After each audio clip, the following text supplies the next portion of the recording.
What is fast, loud, and crunchy? Fast, loud, and crunchy. A rocket chip!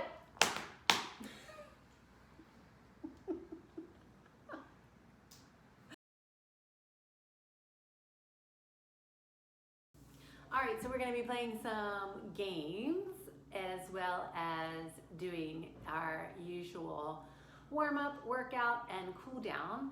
So for some of the games, you might want to gather some goods.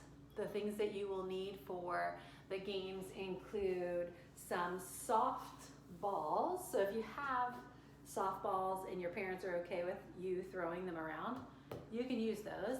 But in lieu of soft balls, you can also use rolled up socks, which is what I'm going to use, because as a parent, I would prefer you to throw around something soft like this than something like this. If you don't have enough socks, you can use some stuffed animals. So hey Joey, my partner in crime, can you toss in some stuffed animals for me, please?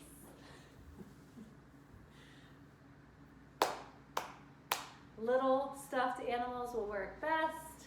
Woo! All right. Stuffed animals, rolled up socks, or softballs for some of our games. For some other games, you're going to need either yoga mats if you have them at home, or pillows. And if your pillows are super fancy and your parents do not want you to use them, I could also recommend using blankets or towels. So if you have smaller size blankets at home, or you could fold up a blanket or a beach towel at home, that'll work too.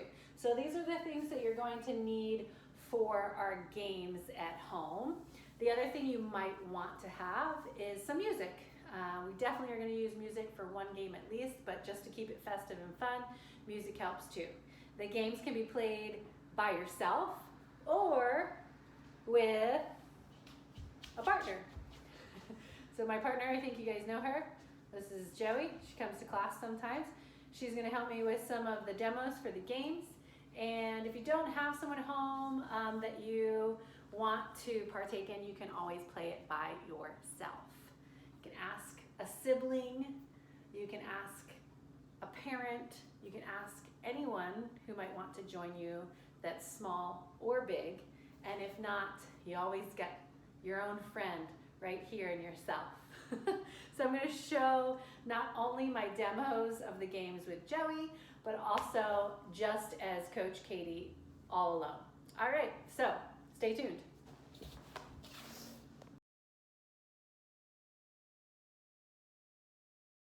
So your second game for WOD 2 is called Island Hop. It is different from the lava game because you are hopping over the islands like a jet setter. It is very similar to a game called Leapfrog. So if you are by yourself, you can call it Island Hopper. If you are with a partner, you can call it Leapfrog and play Leapfrog. So first, I'm going to play just as myself, Coach Katie, with some pillows again. I'm going to line my pillows up actually nice and straight. So different from the lava game, I'm going to just keep my path pretty much a straight line. And the space in between my pillows is where I'm going to land.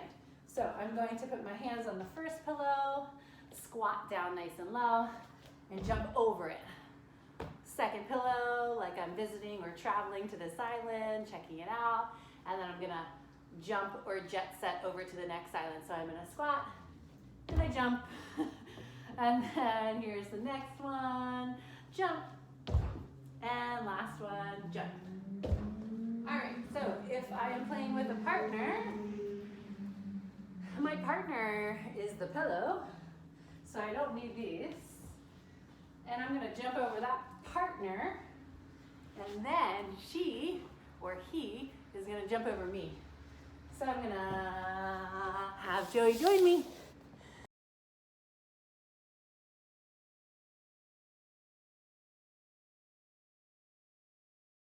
Okay, today's warm-up is going to include some moves that you already know and have done before at Cove.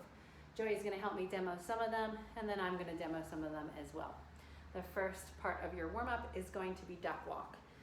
You can either define some space where you're gonna move your body from one end of the room to the other end of the room. This carpet would be a great way to use some space to define it, or this rug rather. If you have a carpet on the floor at home and you wanna go from one wall to the other wall, you can do that. If you have a hardwood floor, same thing. If you wanna go from one end of the room to the other end of the room, but if you have a rug that is like actually a rectangle, just go across it. So Joey is gonna go across this rug. She's gonna start over there. She's gonna do duck walks. To do duck walks, you're gonna squat and you are just waddling your way across the room without using your hands. Nice job. I'm gonna have her do it one direction and then back the other way. So 2 times.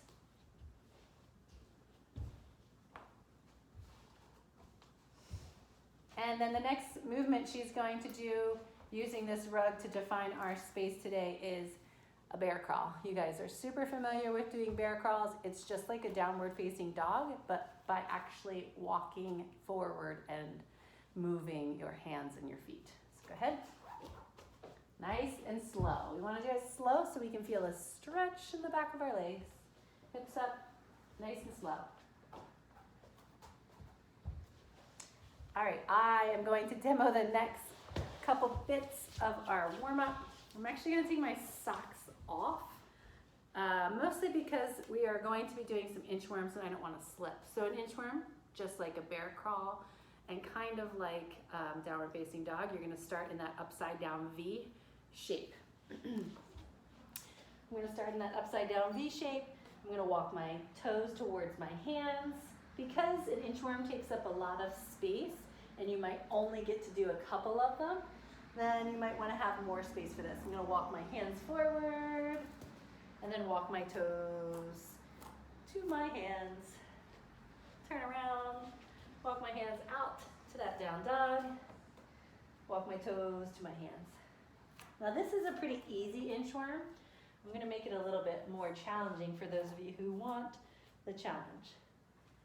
So because you're not doing a ton, probably because your room is not super big like the Cove space, you might want to take this challenge. What you're going to do is when you walk out with your hands, you're going to go all the way to a plank position, and then you're going to do a push-up. So I'm going to start in a forward fold. So I'm just going to pretend that I already walked my feet in towards my hands. I'm going to walk my hands out until I get into a plank. That means that my hips drop in line with my shoulders. Then I'm going to challenge myself to do one push-up and then walk my feet towards my hands. So again, walk my hands out to a plank and one push-up and then walk my feet to my hands.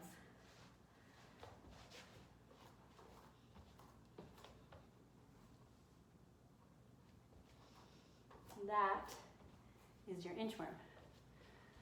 You're going to do inchworms 10 times. So 10 inchworms, 2 rounds. Along with your inchworms, you're also going to do 10 frog jumps, 2 rounds.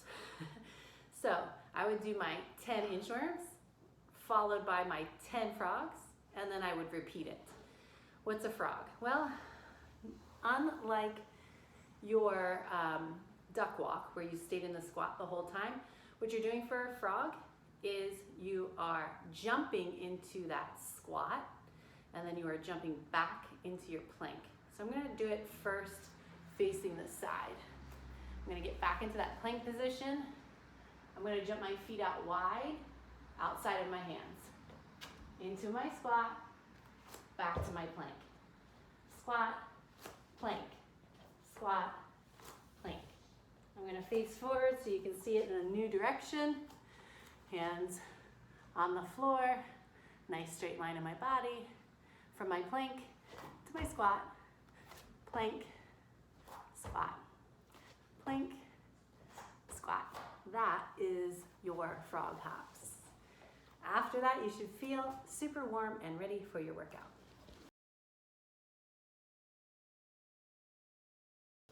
Workout number 2. For your workout number 2, workout of the day, it is going to be rounds. You are doing 5 rounds total, and your movements are Workout number 2. Workout number 2 includes 3 movements, and those movements are roll up jumps, jumping squats, and jumping jacks. Lots of jumping involved. Because of that, you might want a mat so that your feet can stick to something, or a hard surface. However, because there is some rolling on your back, something soft underneath of your spine might feel mighty fine. So make sure that you have a mat or something soft for your back, and then also something to ground your feet into a bit too. So roll-ups, roll-up jumps, rolling on your spine and trying to get to your feet and then jumping to the sky. It looks like this. Roll back, roll to your feet, jump up, roll, and jump. You're gonna do that one, then you're gonna follow it with some jumping squats. So you're gonna make sure that your feet are out nice and wide. You're gonna squat down low and then jump. Then your final movement for this workout is going to be jumping jacks. I think everybody knows how to do jumping jacks. This is important for your feet to really stick to the floor here. Not so much of a soft surface, but just something where you won't slip. You're going to take your feet out wide, clap your hands above your head, and then bring it back down to your side.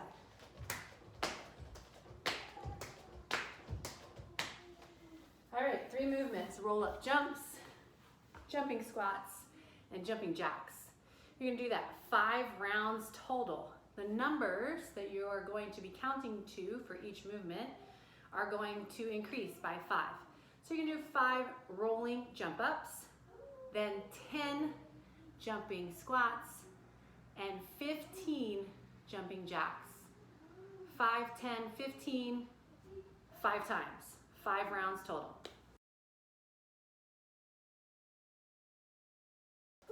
Okay, so hopefully you are feeling nice and heated after that workout, maybe a little sweaty. Always good to get your body moving, get you feeling fresh again. So now it's time to cool down. First and foremost, just take a breath. Slow down that heart, and you're going to find a wall. So I'm actually going to use this box over here because it'll act the same way as a wall does. The wall is nice and flat, and what you're going to do first is stretch your calves out. So you're going to come over to the wall, and you're going to place your toes onto the wall, and you're going to keep your heel down on the ground. So your foot is at an angle. You're going to push your toes forward, and you're going to start to push your body forward. You can hold onto the wall if you'd like. And it's going to stretch from your heel to the back of your knee. That is your calf muscle. And you're going to stay there on that side maybe for a few breaths before you try the other foot. So again, toes are going to go onto the wall, heels on the floor, and you're pressing yourself forward onto the wall. You can rest your hands against the wall. Make sure you stay on each side for an equal amount of time. I'm going to turn the camera for this one.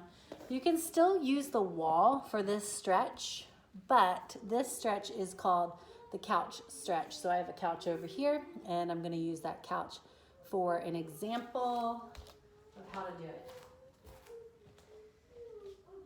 You're going to bend your heel back toward your hiney, and you're going to place it against the wall, or in my case, I'm going to put it on the couch.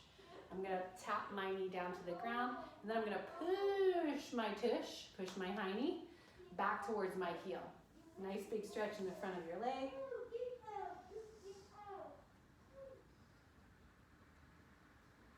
You can use a chair at home as well, or again, pretend that this is the wall for a second. I'm going to put my foot up against the wall, drop my knee down towards the ground, and then press that bottom back toward the wall or my foot. Same kind of idea of reaching your heel towards your high knees.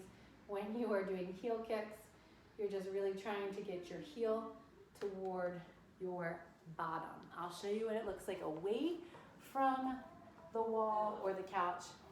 This heel is reaching toward that bum, okay? So you're gonna do equal amount of time on each side to stretch the front of your leg, and of course, that calf stretch to stretch the lower back part of your leg.